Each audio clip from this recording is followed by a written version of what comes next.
Adik-adik yang saya banggakan, hari ini kita lanjutkan materi perkuliahan kita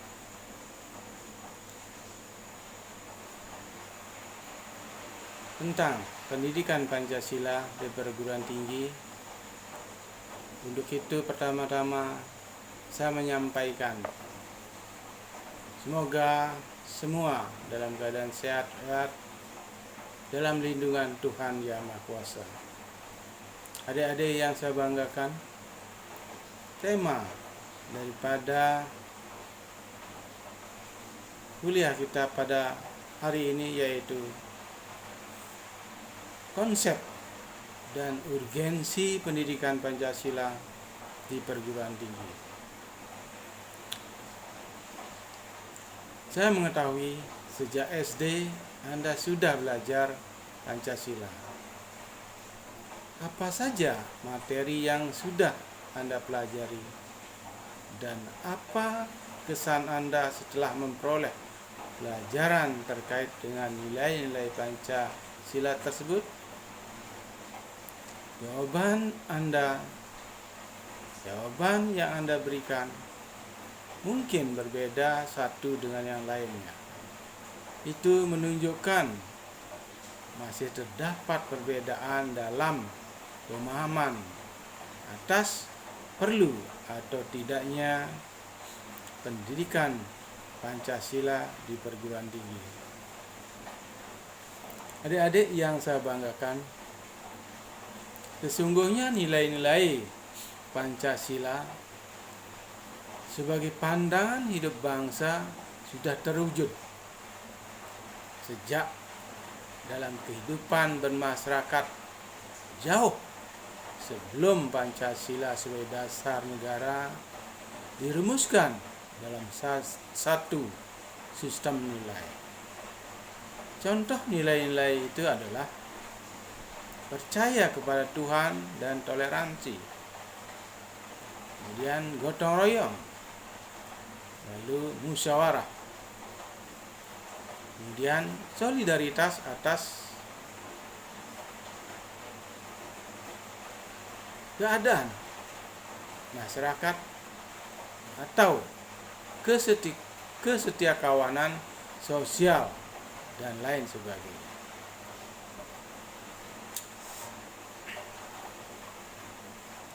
Manifestasi prinsip gotong royong dan solidaritas secara konkret dapat dibuktikan dalam bentuk pembayaran pajak yang dilakukan warga negara atau wajib pajak itu sendiri.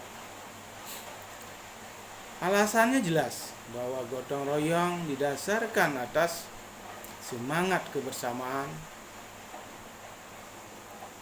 yang terwujud dalam semboyan filosofi hidup bangsa Indonesia, yaitu berat sama dipikul, ringan sama dijinjing. Nah, konsekuensinya pihak yang mampu harus mendukung pihak yang kurang mampu dengan menempatkan posisi pemerintah sebagai mediator untuk menjembatani kesenjangan yang terjadi. Jadi, pajak menjadi solusi untuk kesenjangan tersebut. Nah, dalam konteks kekinian, khusus dalam bidang tata kelola pemerintahan, apakah nilai-nilai Pancasila telah sepenuhnya dilaksanakan oleh aparatur pemerintah? Ataukah Anda masih menemukan perilaku aparatur pemerintah yang tidak sesuai dengan nilai-nilai daripada Pancasila itu? Apabila jawaban Anda masih banyak perilaku yang menyimpang dari nilai-nilai Pancasila, nah, sudah barang tentu perilaku seperti itu dapat dikategorikan perilaku yang tidak mensyukuri kemerdekaan negara Republik Indonesia ini. Nilai-nilai Pancasila berdasarkan teori kausalitas yang diperkenalkan Notonegoro merupakan penyebab lahirnya negara kebangsaan Indonesia. Maka penyimpangan terhadap nilai-nilai Pancasila dapat berakibat terancamnya kelangsungan daripada negara ini.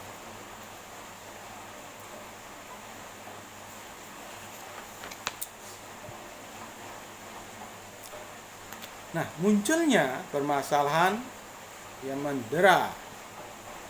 menimpa Indonesia memperlihatkan telah tergerusnya nilai-nilai Pancasila dalam kehidupan bermasyarakat, berbangsa, dan bernegara. Oleh karena itu, perlu diungkap berbagai permasalahan di negara tercinta ini yang menunjukkan pentingnya mata kuliah pendidikan Pancasila itu. Nah, permasalahan-permasalahan tersebut antara lain dapat kita sampaikan di sini, yaitu masalah kesadaran perpajakan. Kemudian masalah korupsi, lalu masalah lingkungan, dan juga masalah disintegrasi bangsa, lalu masalah dekadensi moral, masalah narkoba, kemudian masalah penegakan hukum yang berkeadilan, lalu masalah tentang terorisme. Adik-adik yang saya banggakan, kita coba membahas tentang masalah kesadaran perpajakan yang menjadi masalah utama karena uang dari pajak tersebut menjadi tulang punggung pembiayaan pembangunan negara kita. APBN tahun 2016 menunjukkan 74,6% penerimaan negara itu adalah berasal dari pajak. Wajib pajak perorangan ataupun badan masih banyak yang belum sadar dalam memenuhi kewajibannya. Banyak laporan yang disampaikan itu tidak sesuai, tidak sesuai dengan harta dan penghasilan yang dimilikinya. Di sini banyak wajib pajak, banyak warga negara Indonesia yang tidak bayar pajak tetapi ikut menikmati fasilitas yang disediakan oleh pemerintah. Saya ambil contoh saja. Kereta api, jalur kereta api Serpong sampai Tanah Abang, kemudian Tanah Abang sampai Bekasi, itu berjubel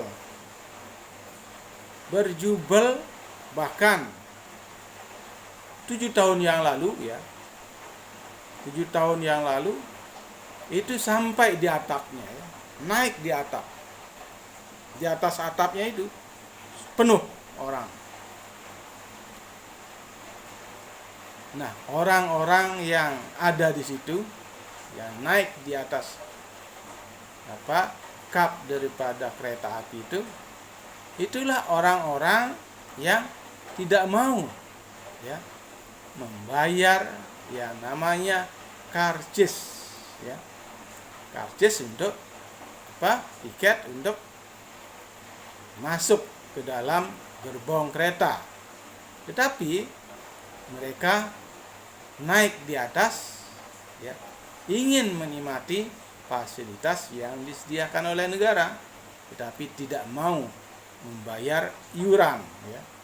Nah, ini tentu dilematis, ya, karena di satu sisi pemerintah ingin menyediakan fasilitas yang bagus, tetapi di satu sisi lain negatifnya masyarakat warga negara tidak mau, ya, mengeluarkan, membayar yang namanya iuran atau pajak itu. Nah, adik-adik yang saya banggakan, kemudian yang berikutnya adalah masalah korupsi. Masalah korupsi ini, ya, sampai sekarang banyak terjadi, baik di pemerintahan pusat, ya, maupun di daerah.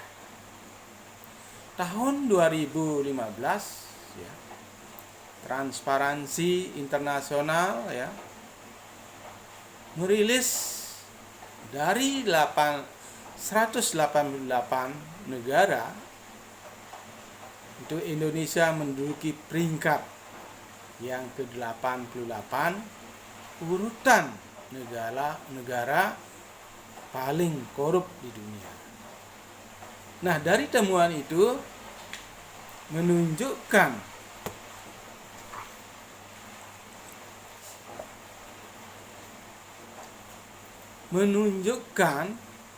ya, bahwa perilaku pejabat publik di negara ini masih banyak, ya, yang tidak sesuai dengan standar nilai, ya, standar moral Pancasila. Nah, agar perilaku koruptif tersebut dapat makin direduksi, ya, makin dapat ditekan, ya, dapat direduksi atau ditekan, maka pendidikan Pancasila di sini masih perlu diintensifkan di perguruan tinggi. Itu penting karena apa? Karena mahasiswa merupakan kelompok elit intelektual generasi penerus calon-calon pejabat publik di masa depan. Adik-adik yang saya banggakan, masalah yang ketiga yang menjadi problem dari negara kita adalah masalah lingkungan. Indonesia dikenal sebagai paru-paru dunia. Namun dewasa ini citra tersebut perlahan mulai pudar, mulai luntur. Itu seiring dengan banyaknya kasus pembakaran hutan, perambahan hutan menjadi lahan pertanian. Kemudian yang paling santer lagi yang sedang dibicarakan yaitu beralihnya fungsi hutan Indonesia menjadi perkebunan, ya. Nah, selain masalah hutan yang juga menjadi masalah keseharian kita, yaitu di hadapan masyarakat Indonesia saat ini adalah sampah. Pembangunan yang tidak memperhatikan andal, ya, dan andal itu polusi tentu akan berakibat pada buruknya udara yang kita hirup, ya. Di sini tentu pabrik, ya, kendaraan itu menjadi penyebab yang utama. Nah, hal itu menunjukkan bahwa kesadaran masyarakat terhadap kelestarian lingkungan masih perlu ditingkatkan, masih perlu penyadaran, masih perlu adanya suatu terobosan untuk memberikan kesadaran kepada masyarakat kita itu. Adik-adik yang saya sangat banggakan, peningkatan kesadaran akan lingkungan itu adalah juga merupakan perhatian kita, menjadi perhatian adik-adik, dan khususnya merupakan bagian perhatian dari pendidikan Pancasila yang saya sampaikan ini. Kemudian masalah yang keempat yaitu masalah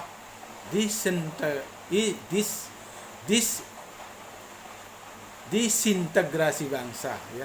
Maaf ya, agak seliu sedikit ya.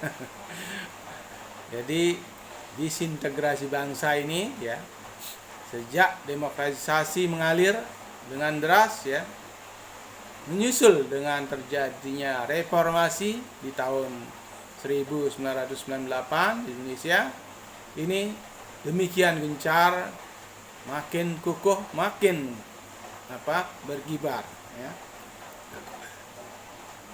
Nah, reformasi itu di samping menghasilkan perbaikan-perbaikan dalam tatanan negara Republik Indonesia, reformasi juga menghasilkan dampak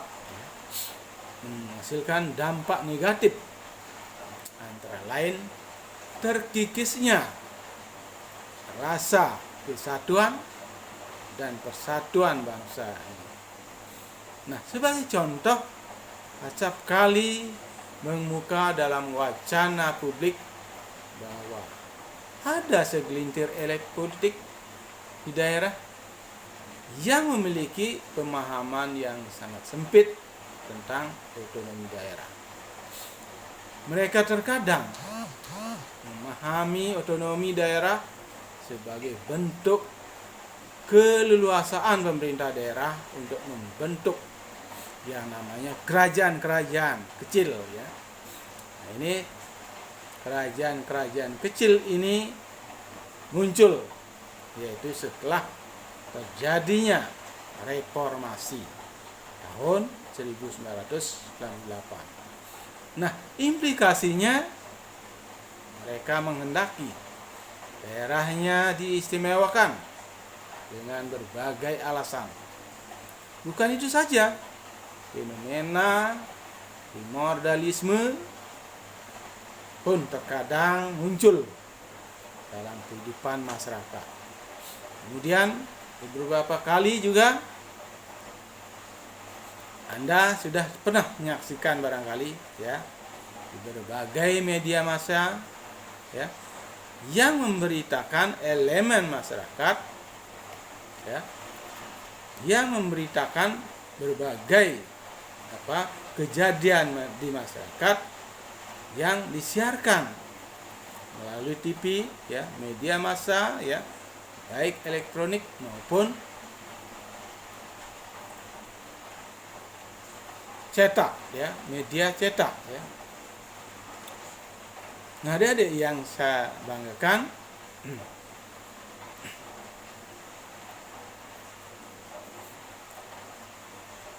beberapa kali kita menyaksikan di berbagai media massa, di TV khususnya, ya, yang memberitakan, ya, cara-cara kekerasan kepada elemen masyarakat yang lainnya. Nah, berdasarkan laporan hasil survei daripada Badan Pusat Statistik Indonesia, ya, di 181 kabupaten kota dan 34 provinsi dengan melibatkan 12.056 responden, itu sebanyak 89,4% menyatakan, ya, penyebab permasalahan dan konflik sosial yang terjadi tersebut yaitu dikarenakan, ya, kurangnya pemahaman dan pengamalan nilai-nilai Pancasila. Hal ini juga diungkapkan, ya, dalam buku Dailami ya, halaman 3, terbit tahun 2014, itu menyebutkan hal-hal yang sama terhadap masalah disintegrasi bangsa ini. Adik-adik yang saya sangat cintai, masalah yang kelima adalah masalah dekadensi moral. Nah, dekadensi moral, fenomena materialisme ya, materialisme itu, kemudian pragmatisme dan egoisme itu makin mengejala dalam kehidupan daripada masyarakat itu. Paham-paham tersebut itu mengikis moralitas dan akhlak masyarakat, khususnya generasi muda. Fenomena daripada dekadensi moral ini ya, terekspresikan dan tersosialisasikan lewat tayangan media sosial. Kita melihat banyak tontonan-tontonan yang disuguhkan dalam media sangat vulgar ya. Jadi bukan saja mengajarkan kekerasan ya di situ, tetapi acap kali menyuguhkan ya dalam sinetron yang nada ya, yang bernada tidak bermoral, perilaku tidak terpuji, tapi justru tayangan itu justru menjadi tontonan yang paling disenangi oleh warga masyarakat kita. Hasilnya apa? Hasilnya sudah bisa ditebak. Perilaku menyimpang di kalangan remaja tentu makin meningkat. Lantas bagaimana mencegah makin merosotnya moralitas masyarakat itu? Ini merupakan tantangan terberat daripada bangsa kita, daripada pendidik, khususnya bidang moral, etika, budi pekerti. Nah, ini menjadi PR daripada adik-adik untuk melanjutkan bagaimana caranya mengikis hal-hal yang bersifat negatif itu untuk tidak disiarkan ke dalam suatu media massa, khususnya pertelevisian kita yang saat ini makin ya bebas ya. Reformasi tidak seharusnya memberikan keleluasaan terhadap kebebasan yang demikian tinggi, kebebasan yang sudah kebablasan ya. Kebablasan tentu akan berakibat kepada sesuatu hal yang buruk. Coba katakanlah kita makan ya, makan, kalau menurut takaran saya satu piring sudah kenyang, tetapi kalau dijejali 2 piring tentu akan menjadikan perut ini sesak ya. Oleh karena itu maka apa yang disuguhkan, apa yang diberikan, janganlah ya sampai kita kebablasan ya. Nah, ini saya sangat tekankan kepada adik-adik agar kita selalu mawas diri, selalu berhati-hati ya, jangan sampai kita kebablasan. Nah, ini baik adik-adik yang saya sangat banggakan. Masalah yang keenam adalah masalah yang sangat mendunia ya, yaitu sangat berpengaruh terhadap kehidupan generasi muda khususnya, yaitu masalah narkoba. strategisnya letak daripada geografis negara kita Indonesia ini memiliki yang namanya dampak positif dan juga dampak negatif. Nah, contoh dampak negatif dari sisi bandar narkoba Indonesia adalah strategis dalam pemasaran obat-obatan terlarang tersebut. Sehingga di sini banyak bandar narkoba warga negara asing tertangkap.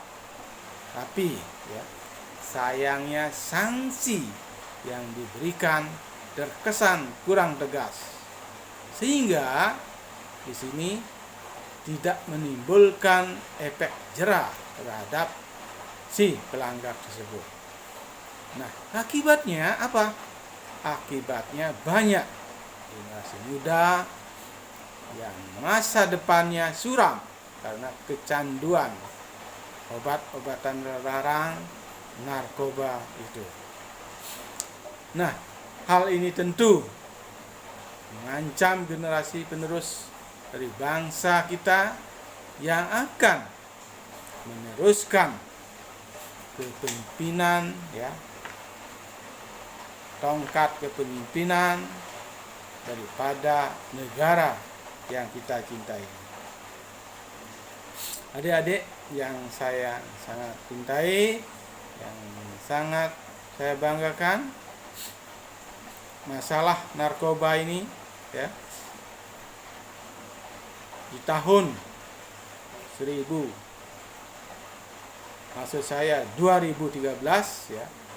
itu Polri mengklaim telah menangani yang namanya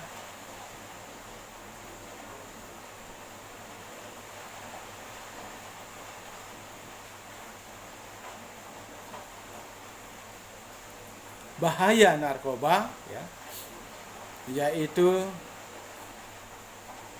adanya penanganan 32.470 kasus narkoba, baik narkoba yang sejenis narkotika, narkoba berjenis psikotropika, maupun narkoba jenis bahan berbahaya lainnya.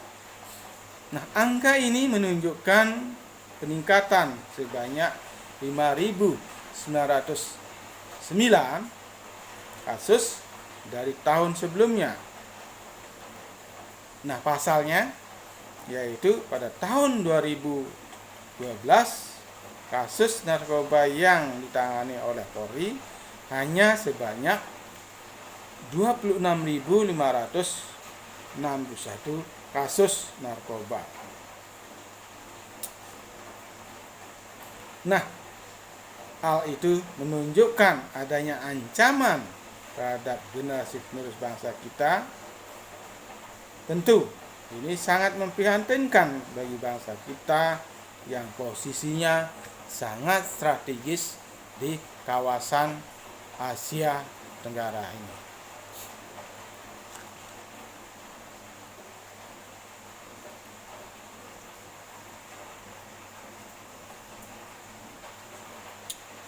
Adik-adik yang saya banggakan, selanjutnya adalah masalah yang berikutnya, yaitu masalah penegakan hukum.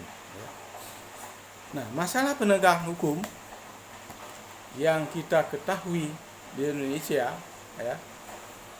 salah satu menjadi tujuan reformasi adalah mereformasi sistem hukum dan sekaligus meningkatkan kualitas penegakan hukum.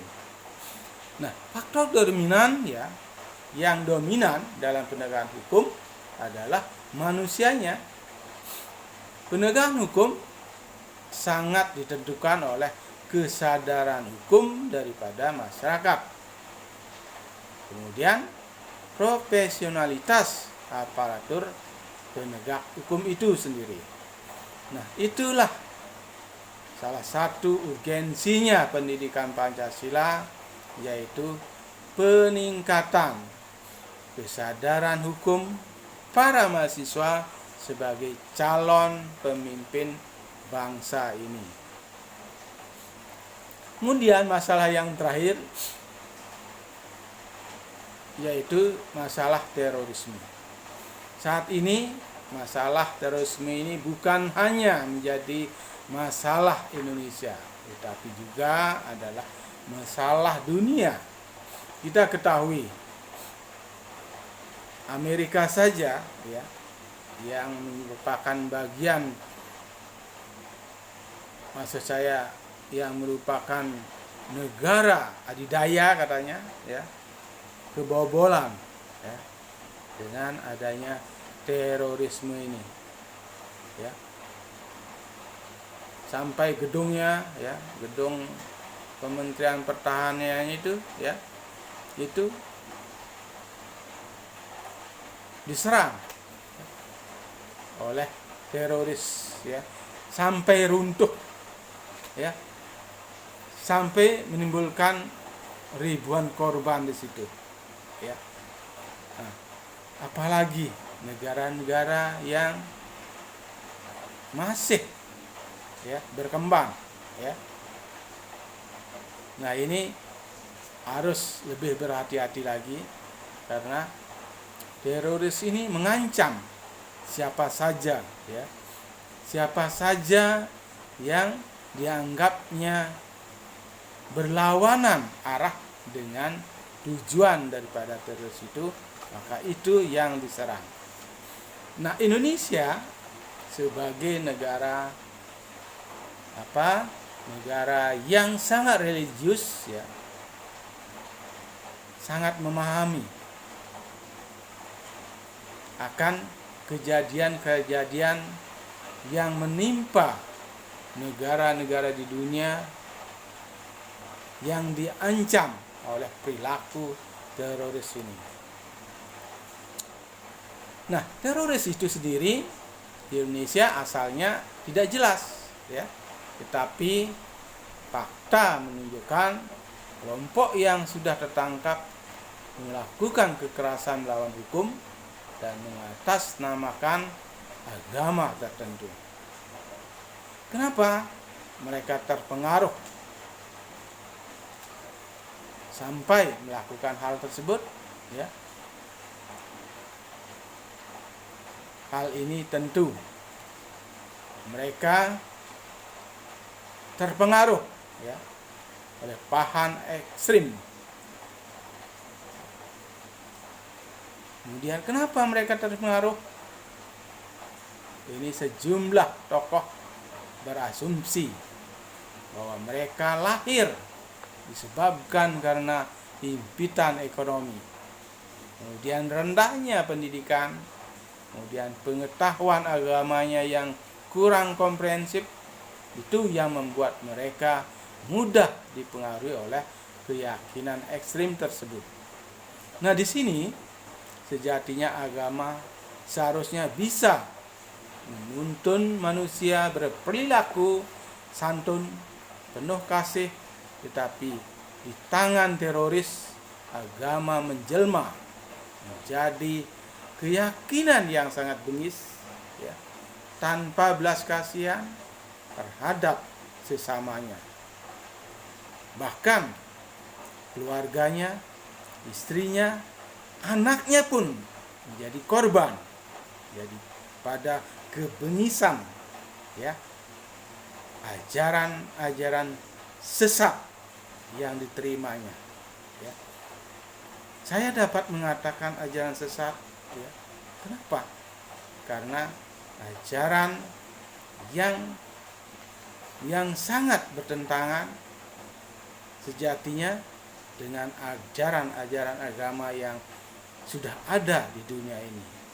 Sebenarnya tidak satu pun agama yang mengajarkan ya sikap, tindakan, kebengisan terhadap sesama ya.